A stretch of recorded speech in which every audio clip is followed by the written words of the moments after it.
বাড়ি এসেছি। তো তোমরা তো সবাই জানো, এই ভিডিওটা আমি আগেও দিয়েছি। তো বাবার বাড়ি এসে তো আমি পুরোপুরি কুঁড়ে হয়ে গেছি, কোনো কাজই করছি না, ভালোই লাগছে না কোনো কাজ করতে। আর কোনো ভিডিও সেইভাবে দিতে পারছি না, ভয়েস ভিডিও। যাই হোক, আগে যা করা ছিল তাই দিচ্ছি, ছবিগুলো ছাড়ছি। আর তার থেকেও বেশি খারাপ কী বলো তো, আমার ফোনটাই অনেক দিন ধরেই খুব ডিস্টার্ব করছিল। তো দোকানে দেওয়া রয়েছে, আমি মায়ের ফোন দিয়ে ভিডিও করে ভিডিও পোস্ট করছি।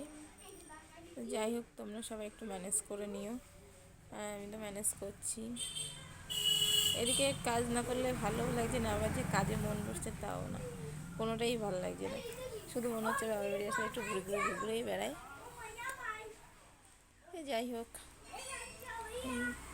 তো মায়ের ফোন দিয়ে ভিডিও দিচ্ছি কদিন ধরে, কোনো কারোর লাইভে ঢুকতে পারছি না ঠিক করে, দুই একটা লাইভে ঢুকছি। আর কাল কোনো লাইভেই ঢুকতে পারিনি। আজকে তো আর ঢোকাও হবে না কোনো লাইভে। ফোনটা আমার নিজের ফোনটা হাতে না আসলে, মায়ের ফোন দিয়ে হয় না সব সময়। মায়ের ফোনে আমার প্রোফাইলটা খুলে তবে।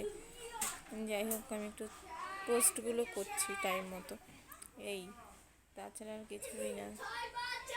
দেখি ফোনটা হাতে আসুক, তারপর কি অবস্থা হয়, তারপর আবার কন্টিনিউ কাজে লেগে যাব। টাটা।